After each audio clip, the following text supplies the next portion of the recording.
Madame, Monsieur, bonjour. Très heureux de vous retrouver dans ce 13 heures. Bien, voici le sommet. Romed Wadani a poursuivi sa tournée diplomatique ouest-africaine de 3 capitales, mais un même objectif, raffermir les liens politiques, économiques et sécuritaires dans une sous-région confrontée à de multiples défis. À l'étape du Mali, Romed Wadani est accueilli par Assimi Goïta, président de la transition. Ensuite, le groupe Canal+ présente ses offres et programmes pour le mois de juin à ses abonnés. C'est à travers une conférence de presse animée dans la matinée du mardi 9 juin 2026 à Cotonou. Au cours de cette conférence, de bonnes nouvelles sont annoncées à la population béninoise. Et puis enfin, le coup d'envoi officiel de la Coupe du Monde 2026 sera donné dans moins de 24 heures. 48 nations sur la ligne de départ pour cette compétition à la succession de l'Argentine, repartie donc dans 12 groupes de 4 équipes. Les différents pays qualifiés vont se lancer à l'assaut du trophée de la 23e édition de la grande messe de football mondial. Candide Ronrinto vous propose un zoom sur le ballon qui sera utilisé dans le cadre de cette compétition. Voilà pour vous le sommaire de cette édition. À nouveau bonjour et bienvenue si vous nous rejoignez. En images, on parle diplomatie du tarmac de Dakar en passant par le palais de Koulouba à Bamako. Romed Wadani a poursuivi sa tournée diplomatique ouest-africaine. 3 capitales, même objectif, raffermir les liens politiques, économiques et sécuritaires dans une sous-région confrontée à de multiples défis. À son arrivée au Sénégal, le président béninois est accueilli avec les honneurs par son homologue sénégalais Bassirou Diomaye Faye. Au cœur des échanges, le renforcement de la coopération bilatérale, les perspectives économiques et financières, mais aussi les enjeux sécuritaires et politiques qui traversent aujourd'hui l'espace ouest-africain. Quelques heures plus tard, l'avion présidentiel béninois atterrit sur le sol malien. Romed Wadani est accueilli justement par Assimi Goïta, président de la transition.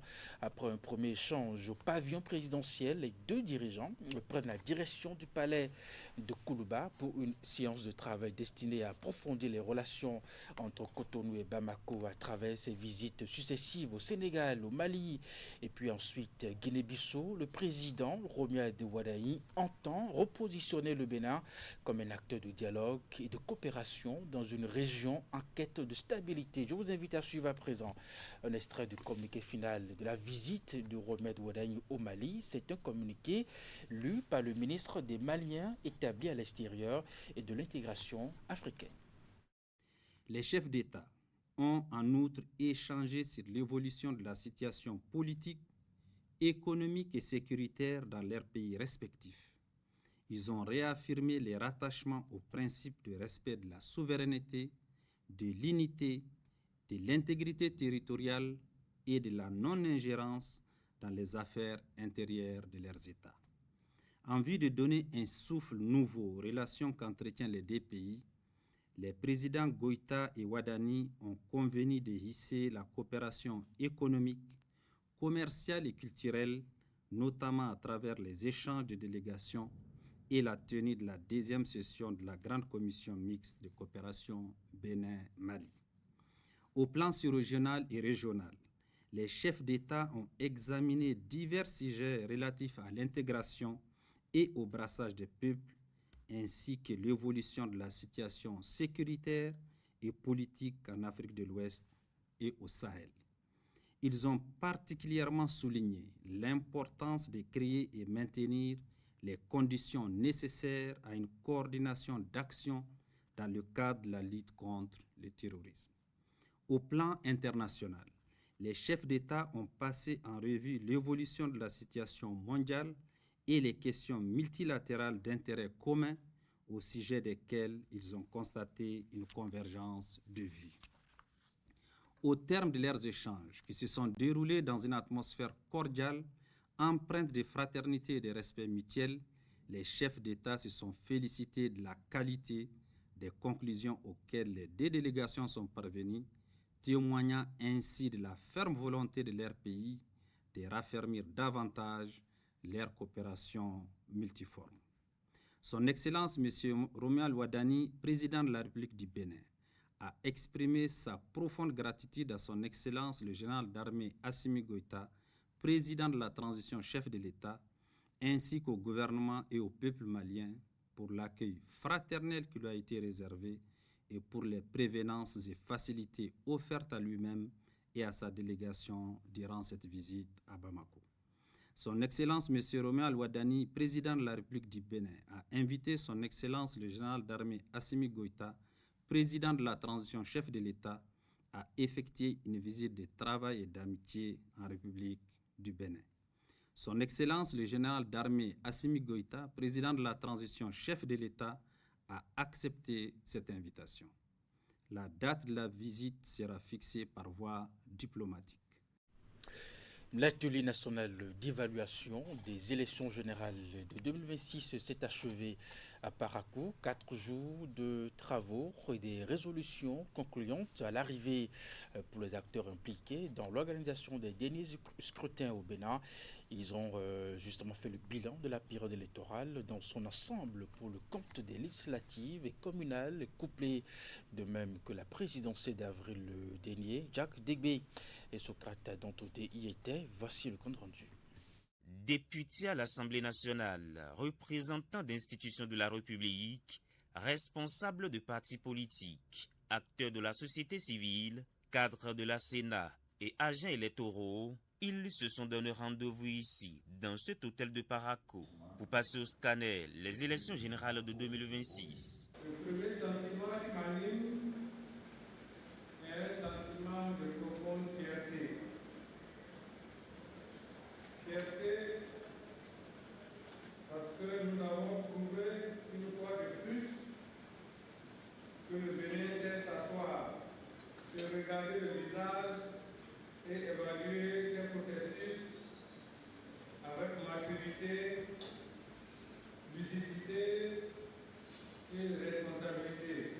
4 jours de débats francs et de réflexions profondes, sanctionnés par un rapport général. De notre échange, des pistes audacieuses ont émergé.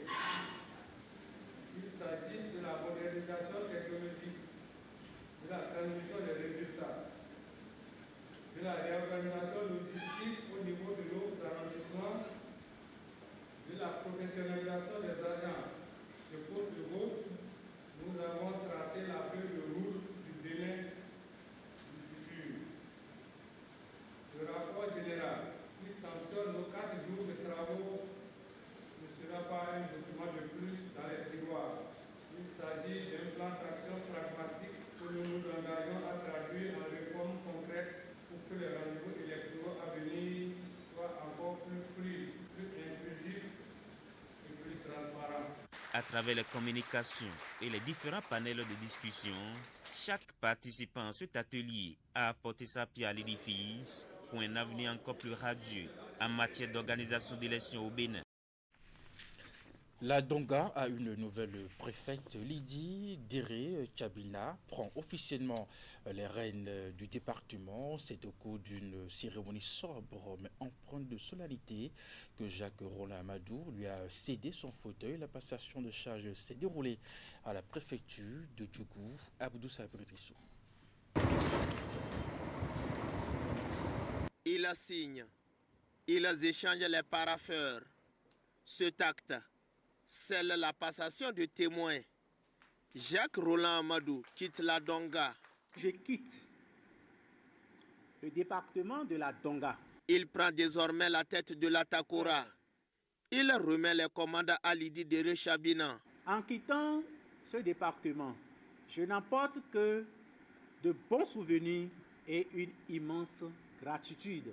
La Donga restera à jamais gravée dans mon cœur comme une terre d'accueil. Lydie Déré Tchabina prend les rênes. Elle dirige désormais un département de 4 communes.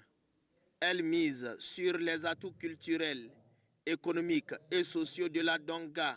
Le département de la Donga est une terre d'immense potentialité économique, sociale et culturelle à valoriser. À l'image du projet de société du président Romuald Wadaï, misant sur la contribution de tous pour des avancées plus significatives, je mettrai le capital humain au cœur de mon action. Le secrétaire général adjoint du ministère installe la préfète.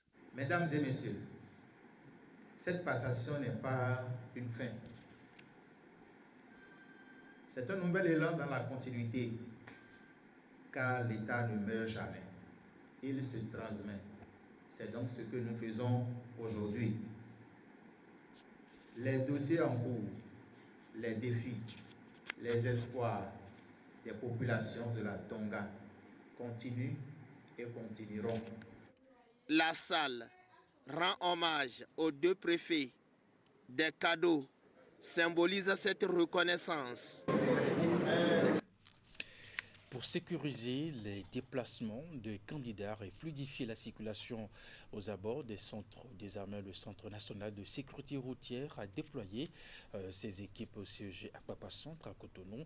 Le directeur général, justement, personnellement, a fait le déplacement sur le terrain aux côtés de ces agents. C'est une mission qui tient à cœur, justement, à l'ensemble des acteurs déployés, comme on va le remarquer dans ce reportage. Sur instruction des agents du Centre national de sécurité routière, automobilistes et motocyclistes circulent avec prudence aux abords du Collège d'enseignement général 1 à Apapa Centre. Dès les premières heures de la matinée de ce lundi 8 juin 2026, marquant le démarrage des épreuves écrites du BEPC, les équipes du CNSR sont à pied d'œuvre pour assurer la fluidité de la circulation et garantir un accès sécurisé aux candidats. Ça a aidé beaucoup les candidates et les parents aussi. Il y a les agents de CNSR, il y a les policiers aussi qui ont vraiment fait leur travail. Et on est vraiment, les parents sont vraiment contents. Sous la supervision du directeur général de l'institution, ce dispositif vise à prévenir les accidents et à permettre aux candidats ainsi qu'à leurs parents d'aborder cette première journée d'examen dans les meilleures conditions. Ce sont des moments qui sont assez préoccupants aussi bien pour les élèves qui composent que pour les parents. Et comme vous avez pu le constater ici ce matin, il y a une grande affluence de personnes et de véhicules. Donc, avec l'appui de la police républicaine, avec l'appui des ONG partenaires qui œuvrent dans le secteur de la sécurité routière, nous nous déplaçons pour aider à fluidifier la circulation. Ce matin, il y a eu un conducteur de véhicule un peu distrait par l'attroupement et il y a eu un choc mineur. Donc, c'est un rappel de la nécessité de ce genre d'activité autour des centres d'examen. Cette action du CNSR va se poursuivre durant toute la période de composition. À travers cette mobilisation nationale, l'institution entend faire de la sécurité routière un véritable partenaire de la réussite scolaire en offrant aux candidats un environnement serein et sécurisé tout au long des examens. Dans la suite de cette édition, l'association des professeurs d'espagnol du Bénin, APEB, reprend vie à l'issue des 2 jours de congrès extraordinaire à Boïcon. Un nouveau bureau exécutif fédéral est élu et installé pour un mandat de 4 ans. L'équipe présidée par Guy Okambawa veut consolider les liens de solidarité de la communauté APEB et faire la promotion de la langue. Plus d'une décennie après la dernière rencontre, ce nouveau renouveau de l'association intervient dans un contexte de mise en conformité des tests qui la régissent. Voici les images. Organisée à la suite de la dernière tenue en 2013, la rencontre est de type extraordinaire. Elle a réuni à Boïcon des professeurs d'espagnol venus de tous les départements du pays. L'idéal poursuivi est non seulement de redynamiser leur regroupement, mais aussi rendre conformes aux nouvelles dispositions légales les différents tests qui régissent le fonctionnement du groupe, puis redéfinir les règles de leur vivre ensemble. Nous croyons qu'à l'issue de ce congrès extraordinaire va naître une nouvelle dynamique pour non seulement actualiser l'association des professeurs d'espagnol du Bénin, mais la mettre au diapason des défis culturels et technologiques. Une histoire qui a commencé depuis 1997 et qui continue de vivre, c'est une grâce et nous devons pouvoir relever le défi. Après des années de léthargie, ce congrès marque le renouveau pour l'Association des professeurs d'espagnol du Bénin, APEB. Moment de réflexion et d'analyse donc. Les assises ont été l'occasion pour l'Assemblée de revisiter l'histoire au fin d'avoir une idée sur les objectifs visés à la création du regroupement. Au terme de 2 jours d'après-échange et de diverses tractations, il est également procédé au renouvellement de l'équipe dirigeante. À cet effet, un bureau exécutif fédéral de 7 membres est installé. Il est présidé par Guy Okambawa. Aujourd'hui, je vais vous dire avec force et conviction, l'APEB renaît et a besoin de chacun de vous. Ensemble, créer des opportunités de formation et de perfectionnement afin que chacun se sente valorisé et accompagné. Pour les 4 prochaines années, Guy Okambawa et ses compères entendent également consolider les liens de solidarité de la communauté APEB. Le nouveau bureau exécutif fédéral a en plus choisi promouvoir l'espagnol comme langue d'avenir, de culture et d'ouverture internationale. Et pour l'atteinte des objectifs fixés, chaque membre de l'assistance est invité à s'approprier la mission du bureau installé. Le réseau des femmes d'affaires et professionnelles BPW célèbre 22 ans d'engagement, d'impact et de solidarité. La cérémonie de célébration de cet anniversaire s'est déroulée à Fidjoussi à Cotonou autour du thème santé mentale, prendre soin de soi pour mieux impacter le monde. Voici les détails dans ce reportage. Un gâteau aux couleurs de BPW Cotonou Bénin, coupé ici pour ses 22 ans de vie. Un anniversaire qui constitue pour ces femmes un moment de mémoire, de reconnaissance et de célébration de toutes celles qui ont contribué au rayonnement du club depuis le 29 mai 2004. Durant ces années, notre club a constitué un espace privilégié de réseautage, de mentorat, de formation, de solidarité et d'action. Il a permis à de nombreuses femmes de développer leur potentiel, de renforcer leurs compétences, de partager leurs expériences et de contribuer activement au développement de leur communauté. C'est autour du thème « Santé mentale, savoir prendre soin de soi pour prendre soin des autres » que s'est déroulée la journée. Occasion pour ces femmes d'interagir pour ressortir leurs émotions et ressentis à travers des ateliers. L'idée, c'est qu'à la fin des ateliers, on regroupe tout ce que nous avons fait au milieu, que chacune explique, si besoin est, ce qu'il a fait, ce qu'elle a ressenti pendant qu'elle dessinait, pendant qu'elle faisait de la peinture, pendant qu'elle faisait du coloriage, etc. Et de là, chacune va savoir comment elle gère ses émotions. Il n'y a pas de santé mentale sans émotions entretenues, il n'y a pas de santé mentale renforcée et réorganisée sans émotions domptées.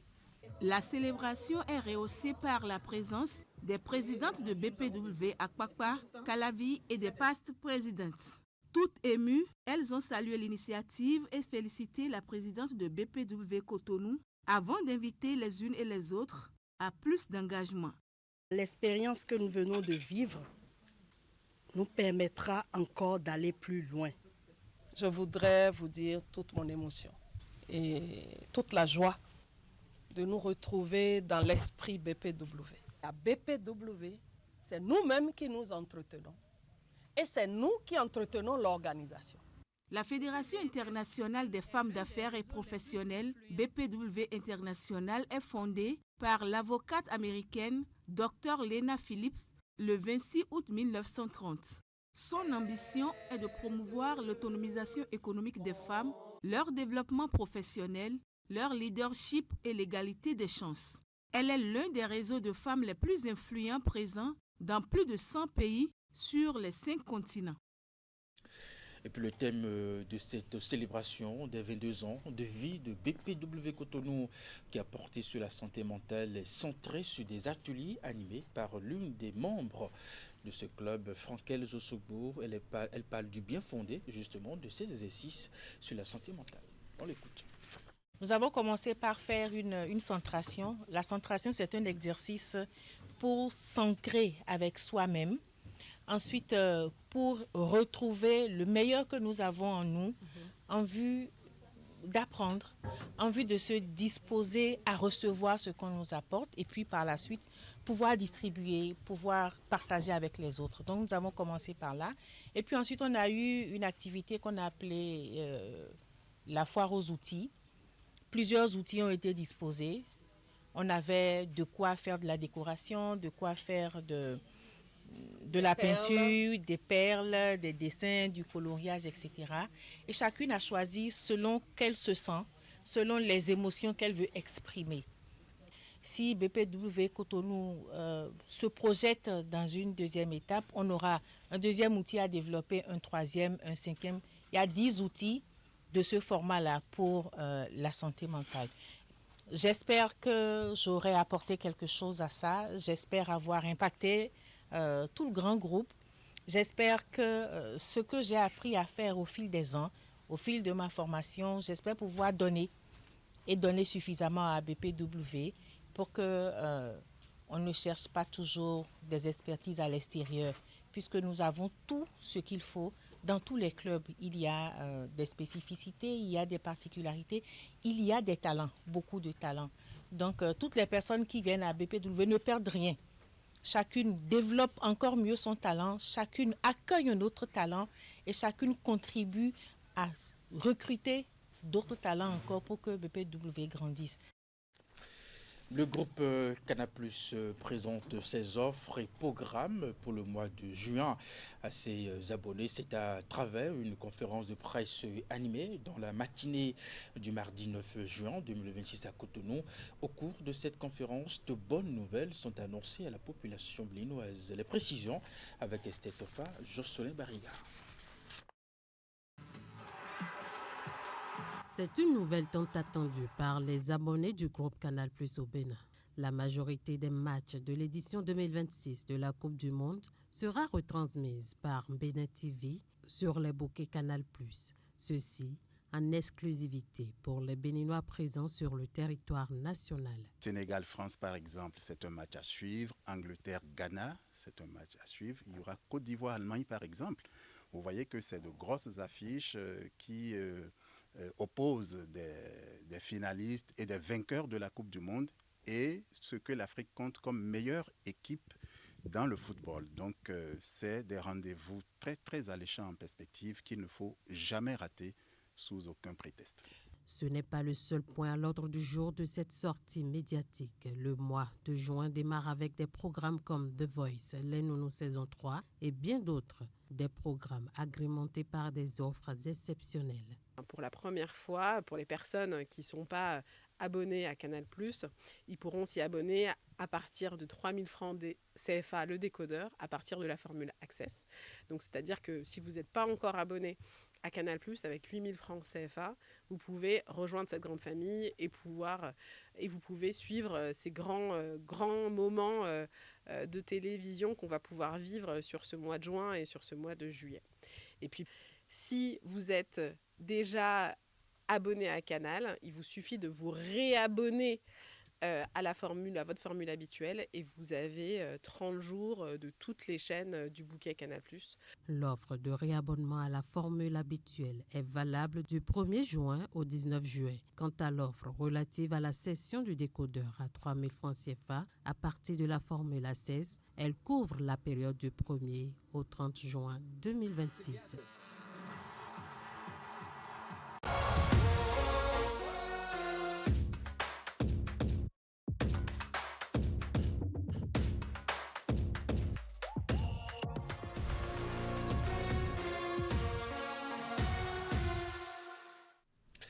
Le coup d'envoi de la Coupe du Monde 2026 sera donné dans moins de 24 heures. 48 nations sur la ligne de départ pour cette grande compétition à l'association de l'Argentine. Repartis dans 12 groupes de 4 équipes, les différents pays qualifiés vont se lancer à l'assaut du trophée de la 23e édition de la grande messe de football mondial. Candido Mourento vous propose ici un zoom sur le ballon qui sera utilisé dans le cadre de cette compétition du 11 juin jusqu'au 19 juillet 2026. Après Diaboulani et cette trajectoire flottante en 2010 en Afrique du Sud, Brazuca en 2014 au Brésil et le tout premier ballon connecté en 2022 au Qatar, Pour la Coupe du Monde 2026, le ballon de la compétition atteint un niveau technologique ultime. Le ballon Adidas Trionda, 3 vagues en espagnol conçu avec des panneaux en forme de vague qui célèbre la toute première co-organisation du tournoi par 3 pays. Un design qui combine la feuille d'érable rouge pour le Canada, une étoile bleue pour les États-Unis et un aigle vert pour le Mexique. Le Trionda est doté d'un capteur de mouvement de 500 Hz. Une puce unique qui est placée non pas au centre du ballon comme en 2022 pour le premier ballon connecté, mais cette fois-ci sur le côté. Il va permettre de capturer 50 fois par seconde des données de mouvement et de contact en temps réel. Des données ultra précises qui seront directement transmises au système d'assistance vidéo pour aider les arbitres à prendre des décisions encore plus rapides et plus précises qu'en 2022 au Qatar. La planète foot s'apprête à vibrer au rythme de la 23e édition de la Coupe du Monde. Et quoi de mieux qu'une compétition avec un arbitrage à la hauteur d'un tournoi réussi. Rendez-vous du 11 juin au 19 juillet 2026 pour la grande fête de soccer au monde. Et bien voilà, un ballon connecté pour cette Coupe du Monde. Merci de votre fidélité. C'est la fin de ce journal. Le bonne suite des programmes sur Canal 3 Télévision. À 16h, c'est votre bulletin d'information. 19h30, la grande édition de la soirée. Portez-vous bien et à très bientôt.